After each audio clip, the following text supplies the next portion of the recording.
Et si un seul homme pouvait prendre quelque chose d'aussi prestigieux que le théâtre français et le faire vivre au cœur d'une ville calme comme Agen, loin de Paris, loin des projecteurs, et en faire un véritable centre culturel?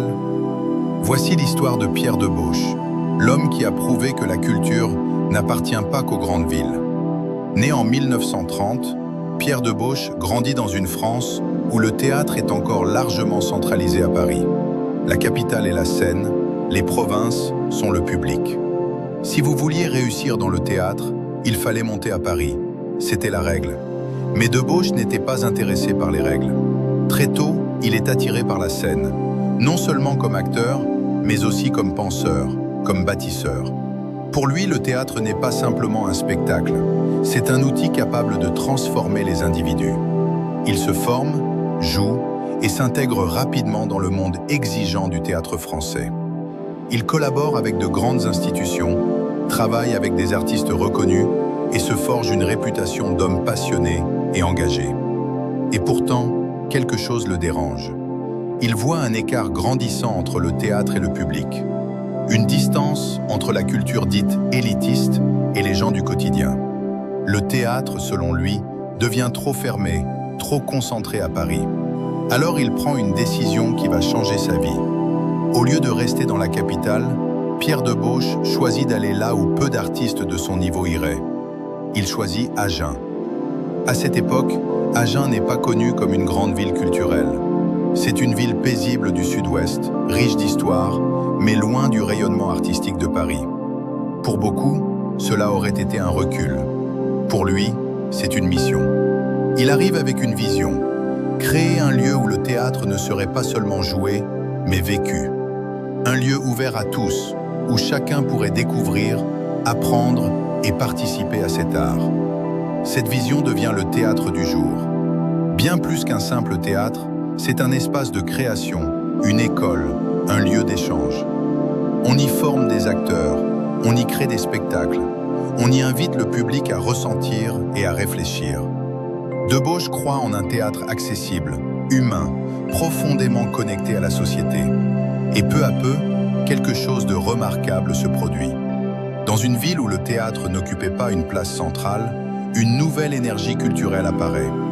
Des jeunes viennent se former, le public s'ouvre, les représentations prennent du sens. Agen change. Pierre Debauche ne met pas seulement en scène des pièces, il construit une identité culturelle. Maintenant, faisons une petite pause. Si vous êtes encore avec nous jusqu'ici, merci. Cela signifie que vous appréciez les histoires que nous partageons ici sur Calm France Views. N'hésitez pas à partager cette vidéo pour permettre à d'autres de découvrir ces parcours inspirants.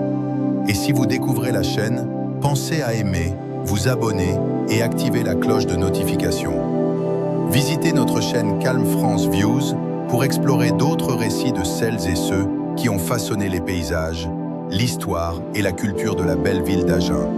Maintenant, revenons à Pierre Debauche.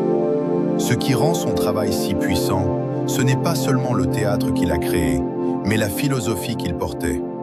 Pour lui, le théâtre n'était pas réservé à une élite. C'était un miroir de la société, un moyen de comprendre l'humain. Son approche mettait l'accent sur l'authenticité, la présence et la vérité des émotions. À travers son enseignement, il a influencé des générations d'acteurs, dont certains ont poursuivi des carrières dans le théâtre et le cinéma. Mais son plus grand accomplissement est peut-être ailleurs. Il a changé la manière dont les habitants d'Agen perçoivent la culture. Il a montré qu'il n'était pas nécessaire d'aller à Paris pour vivre un théâtre de qualité, que l'art pouvait exister partout, que la culture pouvait naître et grandir dans des villes plus modestes. Au fil des années, Pierre Debauche devient une figure respectée, à Agen comme dans le paysage théâtral français.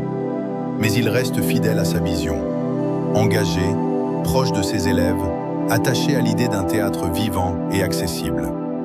Lorsqu'il disparaît en 2018, il laisse bien plus qu'une carrière. Il laisse un héritage, un théâtre qui existe toujours, des artistes qui perpétuent sa vision, et une ville qui occupe désormais une place plus forte sur la carte culturelle de la France. Pierre Debauche n'a pas choisi la facilité, il a choisi le sens. Et ce faisant, il a prouvé une chose essentielle. Même dans les rues calmes d'une ville comme Agen, une grande culture peut naître et durer. Parce qu'il suffit parfois d'une seule personne pour y croire.